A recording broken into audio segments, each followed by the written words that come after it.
السلام علیکم ورحمۃ اللہ وبرکاتہ۔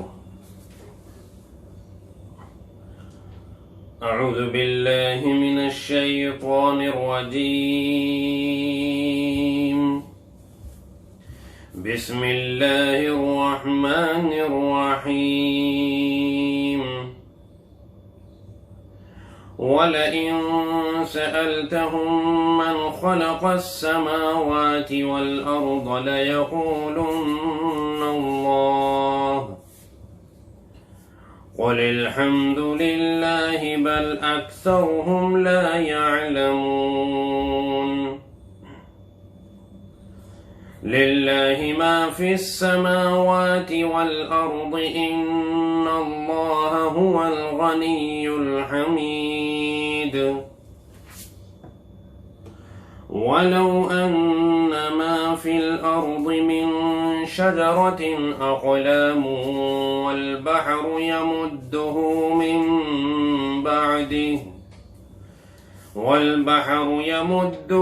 مِن بَعْدِهِ سَبْعَةُ أَبْحُرٍ مَا نَفِدَتْ كَلِمَاتُ اللَّهِ إِنَّ اللَّهَ عَزِيزٌ حَكِيمٌ۔ مَا خَلْقُكُمْ وَلَا بَعْثُكُمْ إِلَّا كَنَفْسٍ وَاحِدَةٍ إِنَّ اللَّهَ سَمِيعٌ بَصِيرٌ۔ صدق اللہ العظیم۔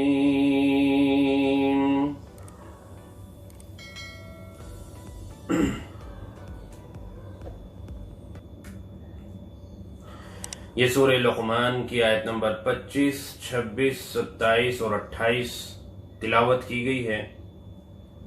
اللہ تبارک و تعالی نے ان آیات میں بھی اللہ کی اپنی وحدانیت اور اپنی قدرت کاملہ کا ذکر فرمایا۔ اللہ تبارک و تعالی بے مثال ہیں، اللہ رب العزت با کمال ہیں، اللہ رب العزت کا علم لامتناہی ہے اور عظیم قدرت والے ہیں۔ اسی چیز کا بیان اللہ تبارک و تعالی نے یہاں پر کیا۔ آیت نمبر 25 میں اللہ تبارک و تعالی ایک مقدمہ قائم کر رہے ہیں، یعنی کہ کفار و مشرکین یا جو اللہ کا انکار کرنے والے ہیں، جو ایک اللہ پر ایمان لانے کو تیار نہیں ہے، حالانکہ غیر شعوری طور پر، یعنی ان کو علم بھی نہیں ہے،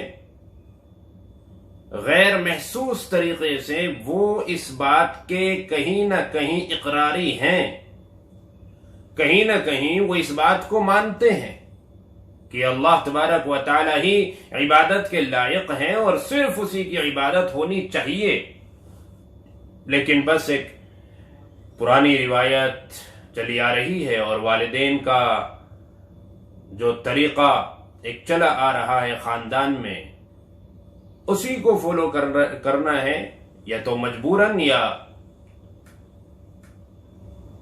یا اپنی مرضی سے، جس طرح سے بھی ہے، وہ اپنے والدین اور اپنے خاندان کے رسم و رواج کو نبھا رہے ہیں، اس سے زیادہ کچھ نہیں۔ اللہ تبارک و تعالی ان کو اسی چیز کا احساس اس آیت کریمہ کے اندر دلا رہے ہیں۔ اللہ فرماتے ہیں کہ وَلَئِن سَأَلْتَهُم مَّنْ خَلَقَ السَّمَاوَاتِ وَالْأَرْضَ، اگر آپ ان سے سوال کریں، آپ ان سے پوچھیں کہ آسمانوں و زمینوں کو پیدا کرنے والا کون ہے، کس نے پیدا کیا، کون خالق ہے آسمانوں کا، کون خالق ہے زمین کا، یہ زمین کس نے بچھائی اور یہ آسمان کس نے اوپر معلق کیے، جب آپ ان سے یہ سوال کریں گے تو ان کی تخلیق کی نسبت یہ ان دیوی دیوتاؤں کی طرف ہرگز نہیں کریں گے جن کی عبادت کرتے ہیں، جن کو انہوں نے اپنا خدا بنا رکھا ہے، ان کی طرف یہ اس کی نسبت نہیں کریں گے، بلکہ کیا کہیں گے، لَيَقُولُنَّ اللَّهُ، یہ یوں کہیں گے کہ اللہ نے پیدا کیا۔ یہ ضرور بھی ضرور اسی بات کو کہیں گے کہ آسمان و زمین کا خالق صرف اللہ ہے۔ قل الحمدللہ، جب یہ یوں کہیں تو آپ کہیے الحمدللہ، تمام تعریفیں اللہ ہی کے لیے ہیں۔ یہ الحمدللہ کس خوشی میں؟ کہ اس خوشی میں کہ کہیں نہ کہیں، چاہے تمہیں فی الحال اس کا احساس نہ ہو رہا ہو، لیکن کہیں نہ کہیں تم خود اس بات کے اقراری ہو کہ یہ ہمارے معبود جن کی عبادت کرتے ہیں، معبودین باطلہ، یہ کسی قابل نہیں ہے، یہ کچھ بھی پیدا نہیں کر سکتے، یہ کچھ بھی بنا نہیں سکتے۔ اس پوری دنیا اور دنیا کے نظام کو بنانے والا اور اس کو چلانے والا صرف اللہ ہے۔ کہیں نہ کہیں اس بات کا ان کو یہ اقرار کر رہے ہیں۔ بل اکثرهم لا يعلمون، بلکہ اکثر لوگ ان میں سے سمجھ نہیں رکھتے اس بات کی کہ ہم غیر محسوس طریقے سے ایک اللہ کا اقرار کر رہے ہیں، تو ہمیں عبادت بھی اسی کی کرنی چاہیے۔ جب خالق ہونے میں اس کا اقرار ہے تو پھر مالک یا معبود ہونے میں اس کا اقرار کیوں نہیں؟ ظاہر سی بات ہے، جو تمام چیزوں کا خالق و مالک ہے اور اس میں کوئی بھی اس کا شریک نہیں ہے، تو پھر عبادت کے لائق بھی وہی ہونا چاہیے اور اس عبادت میں کوئی اور شریک نہیں ہونا چاہیے۔ تو آپ الحمدللہ کہیے کہ کم از کم اتنا تو تم اقرار کر رہے ہو۔ اگر تم تھوڑی سی صحیح سمجھ کا صحیح استعمال کر لو، اپنی عقل کا صحیح استعمال کر لو، تو پھر تم ایمان لانے کے لیے بھی تیار ہو جاؤ گے۔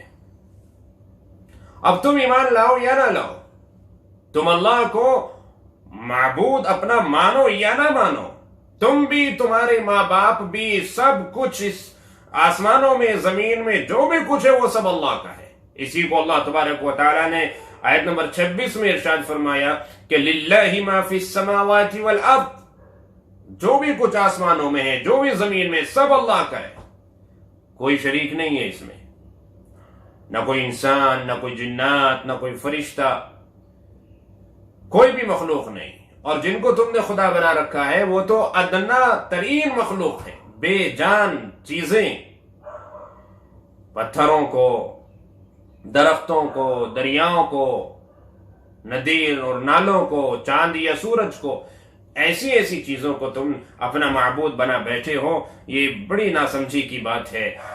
اللہ وہ ہے کہ جسے کسی کی ضرورت نہیں ہے۔ ان اللہ والغنی، وہ بے نیاز ہے کہ آسمان کو پیدا کرنے میں، زمین کو پیدا کرنے میں، اس نظام کو چلانے میں اس کو کسی کی بھی ضرورت نہیں۔ یہ ایک فرشتوں کا نظام اللہ رب العزت نے بنایا ہوا ہے۔ حالانکہ جب اللہ نے یہ آسمان بنائے تو کوئی پلانٹ نہیں لگایا اللہ نے، فرشتوں کی کوئی لیبر اللہ پاک نے نہیں لگائی، زمین کو بچھانے میں ایسا کچھ نہیں ہوا، بس اللہ نے حکم دیا کن ہو جا تو وہ ہو گیا۔ اللہ کے لیے تو صرف حکم دینے کی دیر ہے، باقی وہ کام خود بخود ہو جاتا ہے۔ اس لیے اللہ فرماتے ہیں کہ وہ غنی ہے، وہ بے نیاز ہے، اسے تمہاری بھی ضرورت نہیں ہے۔ تم اسے معبود مانو یا نہ مانو، اسے ضرورت نہیں ہے تمہاری۔ اگر تم مان لو گے تو اس میں فائدہ تمہارا ہے، اور اگر تم نہیں مانو گے تو بھئی نقصان بھی تمہارا ہے۔ وہ تو بے پرواہ، بے نیاز ہے، اس کو نہیں ہے ضرورت۔ پوری دنیا مل کر اس کا انکار کرنے لگے تب اس کی شان میں کوئی کمی نہیں آنے والی ہے۔ وہ تو تمام خوبیوں والا ہے، حمید ہے، ہر طرح کی تعریف کے لائق ہے، وہ ہر طرح کی خوبی کے قابل ہے وہ ذات، اس کے اندر کوئی نقص نہیں، کوئی کمی نہیں۔ بس وہ تو اس لیے تمہیں سمجھا رہا ہے تاکہ تمہاری آخرت بن جائے، تاکہ تم کامیاب ہو جاؤ۔ اگر تم مانو گے تمہارا فائدہ ہے، نہیں مانو گے تو اس رب کا تو کوئی نقصان نہیں ہے۔ وہ تو اتنی خوبیوں والا ہے، وہ تو اتنے کمالات والا ہے کہ اس کی خوبیوں کو نہ کوئی زبان بیان کر سکتی ہے، نہ کوئی قلم لکھ سکتا ہے۔ اس کی خوبیاں کسی چیز میں نہیں سما سکتی۔ دنیا کی ساری ٹیکنالوجی، سارے کمپیوٹر، سب کچھ فیل ہو جائیں گے، ناکام ہو جائیں گے۔ اس کی خوبیاں، اس کی تعریفات، اس کی صفات، اس کی نعمتیں، اس کے کمالات نہیں گنے جا سکتے، ان کو ریکارڈ نہیں کیا جا سکتا کسی بھی طرح۔ اتنے بے شمار کمالات ہیں اس اللہ کے۔ ایسی خوبیوں والے کو ہم جیسی ادنا مخلوق کی کیا ضرورت ہے؟ جس کی کوئی حیثیت بھی نہیں ہے، ایک ناپاک پانی کے قطرے کا بنا ہوا ہے، جس کے پاس سارے خزانے ہیں. ایسا نہیں کہ ہم سے کوئی خاص بینیفٹ اٹھانا ہے اللہ کو، اس کے پاس تو سارے خزانے ہیں. آسمان، زمین، آسمان سے اوپر سب مخلوقات، زمین سے نیچے کی سب مخلوقات، دونوں کے درمیان کی تمام چیزیں، ان سب کا مالک تنے تنا وہی تو ہے، اسی کا ہی تو ہے سب کچھ. چنانچہ وَلَوْ أَنَّمَا فِي الْأَرْضِ مِن شَجَرَةٍ أَقْلَامٍ، اللہ آیت نمبر 27 میں فرما رہے ہیں کہ اگر زمین میں جتنے بھی درخت ہیں ان سب کے آپ قلم بنا لیں. اندازہ لگائیے کہ جتنے زمین پر درخت ہیں کتنے قلم تیار ہوں گے. لکڑی کے قلم جو ہم ہاتھ میں لے کر لکھتے ہیں، ایک ایک ٹہنی سے کتنے قلم نکلیں گے، ایک ایک درخت سے کتنے قلم نکلیں گے، اور زمین پر، اس سرزمین پر کتنے قلم ہیں. آپ افریقہ کے جنگل میں چلے جائیے، قلم تو دور کی بات ہے، درختوں کو گننا مشکل ہو جائے گا. اور اللہ تو یوں فرما رہے ہیں کہ پوری روئے زمین پر جتنے بھی درخت ہیں آپ ان کے قلم بنائیں. وَالْبَحْرُ يَمُدُّهُ مِن بَعْدِهِ سَبْعَةُ أَبْحُرٍ، سمندر کی روشنائی بناؤ اور اس جیسے 7 سمندر اور ملا لو.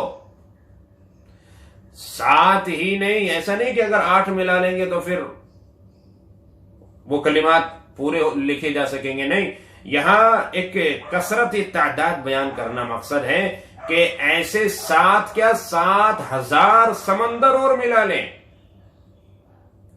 آپ دیکھیے ایک سمندر میں ہی کتنا پانی ہے، کتنی روشنائی بنے گی، اور اس سے کس قدر لکھا جا سکے گا. اللہ فرماتے ہیں کہ پورے سمندر کو آپ روشنائی بنا لیجئے، قلم اٹھائیے، روشنائی سے لکھنا شروع کیجئے. آپ کا پہلا سمندر بھی خالی ہو جائے گا، دوسرا بھی خالی ہو جائے گا، تیسرا بھی خالی ہو جائے گا. جتنے سمندر روشنائی کے ہوں گے بھرے ہوئے وہ سب خالی ہو جائیں گے، اور جتنے قلم ہوں گے گھس گھس کر وہ بھی ختم ہو جائیں گے. ان ساری چیزوں کا خاتمہ ہو جائے گا، لیکن اس رب کی صفات، اس کے کلمات، اس کے کمالات، اس کی خوبیاں، اس کی تعریفیں، اس کی نعمتیں یہ ختم نہیں ہوں گی. اتنی زیادہ ہے. اب آپ اندازہ لگائیے اس سے کیسی خوبیوں والا ہے وہ رب، کیسی قدرت والا ہے وہ رب، کتنا زبردست ہے وہ رب. اس کا علم مکمل ہے، اس کے کمالات مکمل ہیں، اس کی قدرت کامل اور مکمل ہے. لا متناہی، یعنی کہ کبھی ختم نہ ہونے والا علم ہے اس کے پاس، اتنا علم ہے. یہ آیت کریمہ دراصل کیوں نازل ہوئی؟ مکے میں ایک آیت نازل ہوئی تھی. یہودیوں نے ایک سوال کہلا بھیجا مشرکین مکہ کے ہاتھ کہ تمہارے یہاں جس نے نبوت کا دعویٰ کیا ہے اس سے سوال کرو، اس سے معلوم کرو. اگر وہ اس سوال کا، بلکہ 3 سوال انہوں نے بھیجے تھے. مکے والے پریشان تھے کہ ہم کیسے انہیں خاموش کریں، یعنی آپ صلی اللہ علیہ وسلم کو کیسے انہیں ہم خاموش کریں. وہ مشورہ کرنے مدینہ پہنچ گئے. وہاں پر یہودی تھے. اس وقت تک آپ صلی اللہ علیہ وسلم اور صحابہ کرام مکے میں ہی رہتے تھے، مدینہ نہیں پہنچے تھے. اب ان کا ایک وفد، ان کی ایک جماعت مدینہ پہنچتی ہے، اور وہاں اس لیے پہنچتی ہے کہ وہاں اہل کتاب ہیں، یہودی ہیں، یہودیوں کے علماء ہیں جن کے پاس پچھلی آسمانی کتابیں ہیں، پچھلی آسمانی کتابوں کا علم ہے. تو جا کے انہوں نے مشورہ کیا تو انہوں نے کہا بھئی ہم آپ کو 3 سوال دے رہے ہیں، اگر ان 3 سوالوں کے جوابات وہ دے دیں تو سمجھ لینا نبی ہیں، اور نہ دے پائیں تو پھر سمجھ لینا کہ وہ نبی نہیں ہیں. وہ 3 سوالات کیا تھے؟ ایک سوال تو یہ تھا کہ اصحاب کہف کون ہیں، ان کی کیا تفصیلات ہیں، اس کے بارے میں بتائیں. دوسرا سوال اس بادشاہ کے حالات بتائیں جس نے پوری دنیا کا سفر کیا تھا، اس کا نام کیا ہے، اس کے حالات کیا ہیں، یعنی ذوالقرنین بادشاہ کے بارے میں انہوں نے پوچھا. تیسرا سوال پوچھا تھا روح کیا چیز ہے. اب یہ آئے اور انہوں نے آپ صلی اللہ علیہ وسلم سے سوالات کیے تو آپ نے فرمایا ٹھیک ہے، کل میرے پاس جبرائیل علیہ السلام آئیں گے تو میں بتا دوں گا.